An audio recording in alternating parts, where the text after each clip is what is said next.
The text came in at 9:47 on a Tuesday night. I was still in my scrubs, sitting at the kitchen table with a cup of tea that had gone cold, and I almost missed it because my phone was face down and I'd been staring at nothing for about 10 minutes straight. It was from my son, Nathan. "Mom, I wanted to let you know ahead of time. Thanksgiving this year is going to be at Dad's place. Just him and Diane and me and a few of Diane's family. It'd be kind of weird if you were there. You understand, right? Love you." I read it 3 times. Then I set the phone down and picked up my tea, and took a sip before I remembered it was cold. I'm 51 years old. I've worked as a registered nurse for 23 years, 12 of them in the cardiac unit at St. Michael's in Toronto. I have held the hands of people who were dying. I have stayed calm in situations that would make most people fall apart. I know how to compartmentalize. I know how to breathe through things. I breathed through that text message for about 45 minutes, and then I cried in the shower, and then I went to bed. It wasn't the first thing Nathan had said that hurt me. Since his father, my ex-husband Robert, had started seeing Diane about 18 months earlier, there had been a slow and steady drift. Nathan spending more weekends at Robert's condo in Mississauga. Nathan mentioning offhand that Diane is actually really cool. Mom! Nathan going quieter when I asked about family plans. He was 26. He was an adult. I told myself he was allowed to have a relationship with his father's new girlfriend. I told myself I wasn't jealous. I told myself a lot of things. But Thanksgiving, that one landed differently. Robert and I had been divorced for 4 years. The split was civil enough on the surface. No screaming, no courtroom drama, no accusations hurled across a lawyer's conference table. What there was instead was a long, grinding silence that had built up over years, and then one evening Robert told me he wasn't happy, and hadn't been for a long time. And I looked at him across the dinner table and realized I hadn't been either. We sold the house in Oakville. I moved into a rental condo near the hospital. He moved into a bachelor apartment, and then, about 8 months later, into a nicer place in Mississauga. Nathan was 22 at the time and living with roommates in the annex, so he didn't have to pick sides the way younger kids do. I was grateful for that. I thought we'd managed it well. I texted Nathan back the next morning. "Of course I understand. Have a wonderful time. I love you." Then I called my sister Louise in Halifax and talked for an hour. Then I went to work. I spent Thanksgiving weekend doing a double shift because someone on the unit called in sick, and I said yes, because what else was I going to do? Sit in my condo and watch football, and think about Nathan carving turkey in Mississauga with a woman I'd never met. I worked Friday too.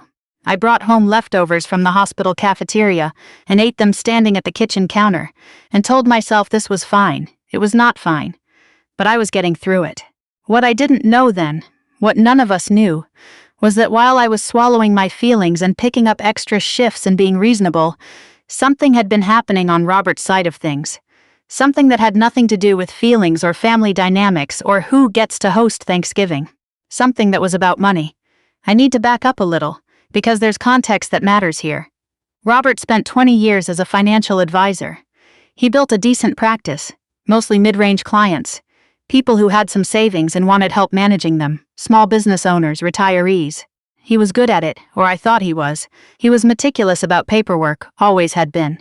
Organized in a way that made me feel like a chaos agent by comparison. When we were married, he handled all of our investments, and I mostly trusted him to do it because I didn't have the bandwidth to learn about RRSPs and TFSAs and market allocations on top of a full-time nursing career and raising a son. I didn't think about this much after we separated. He kept managing his clients. I opened my own accounts, got a fee-only financial planner to help me sort things out, moved on. I assumed his practice was doing fine. He always seemed comfortable. Diane, I learned later, mostly from Nathan in pieces over months, was a life coach. She had a website and a podcast and a presence on social media. She specialized in abundance mindset and financial freedom and things like that.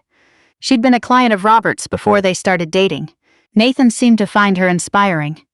I tried very hard not to have opinions. What I did not know, and what Robert apparently did not know either, was that Diane had another side to her business. I found out the way I found out about everything those days, through Nathan, at an inconvenient hour, in a phone call I wasn't prepared for. It was the Saturday after Thanksgiving. I was off that day, finally. I had slept in until 8, which felt decadent, and I was making proper coffee. Not the hospital stuff, and I had the radio on. It was a regular morning, maybe the most regular morning I'd had in weeks. My phone rang at 8:23. Nathan. I answered it the way you answer your kids' calls when you're trying to be a relaxed, low-maintenance parent. Casual. Hey you, how was Thanksgiving? He didn't answer that. He said, Mom, I need to tell you something. I don't know how to start. I put down my coffee. Just start anywhere. FINTRAC called Dad's office yesterday. I knew what FINTRAC was.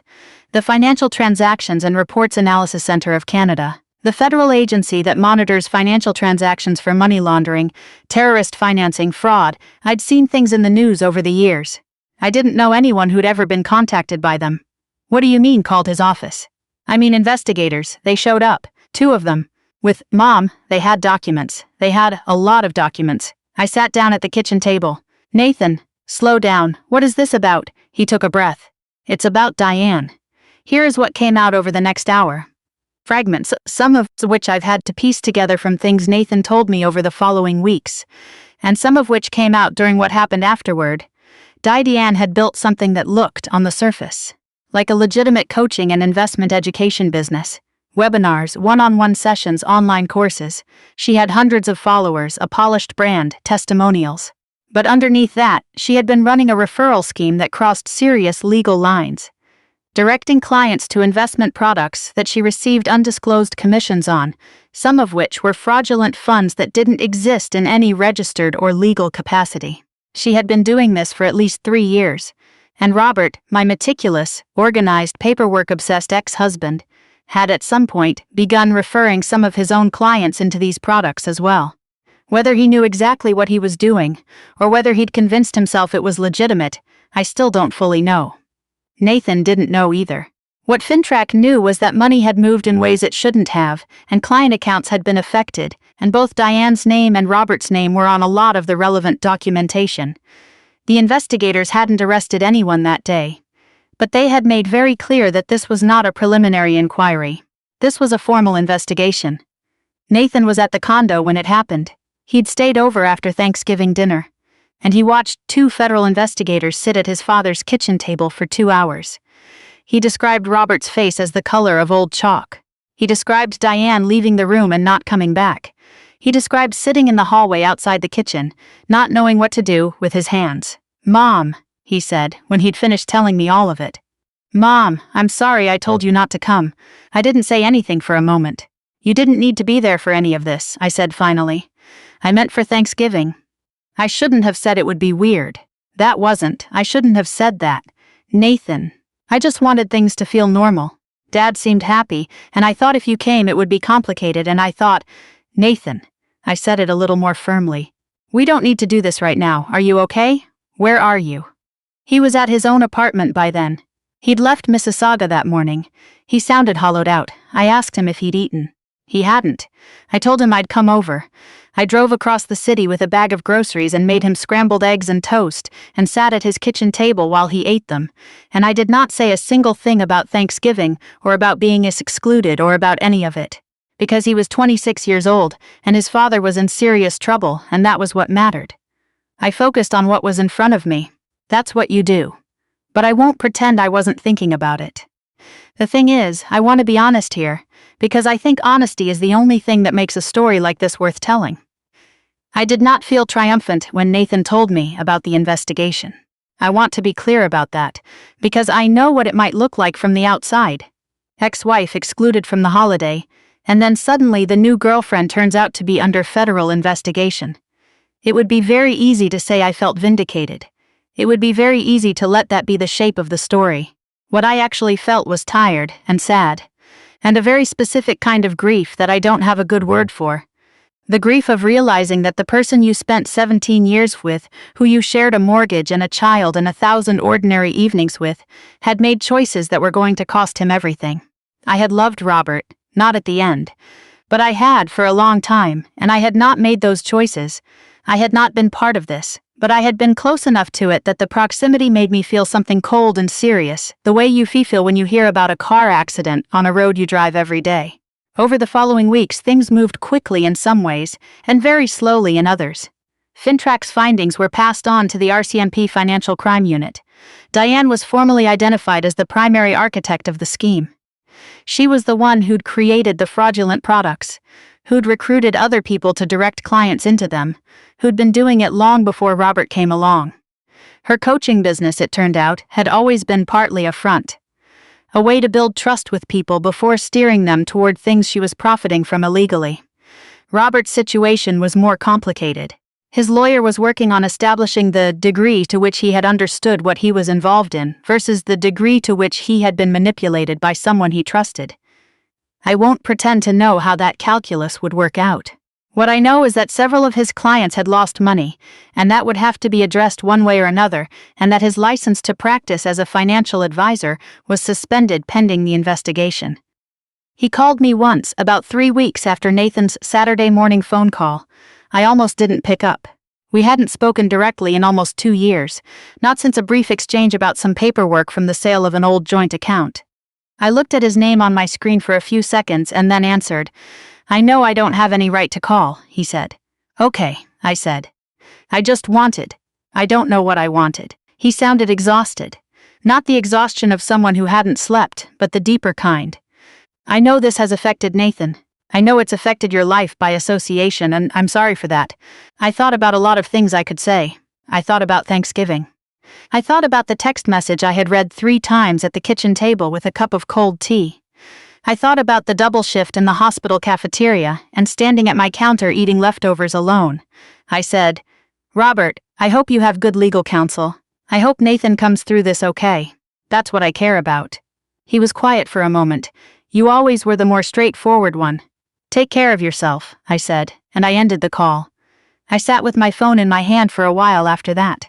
Outside my condo window, Toronto was doing its November thing, gray and damp and not quite cold enough to be beautiful, just cold enough to be uncomfortable. I had a shift in 4 hours. I needed to eat something and iron my scrubs and make sure I had enough transit time. Life keeps going. That's the unglamorous truth of it. There's no moment where everything stops and you get to feel your feelings in full and process them properly. There's just the next thing, and the next thing, and somewhere in the spaces between you try to figure out what you actually learned. Here is what I learned. I learned that Nathan was more like me than I'd realized. When things fell apart in Mississauga, he didn't fall apart with them. He called me. He let me make him scrambled eggs. He was embarrassed about the Thanksgiving thing, and I could tell it would take him a while to say so properly. But that was okay. I knew him. He'd get there. I learned that being excluded from something can feel like the worst thing in the moment, and then something else happens and you realize you were actually spared. I learned that my ex-husband's life had gotten very complicated, and I felt sorry for him, genuinely, in a distant and uncomplicated way, the way you feel sorry for someone you used to know well.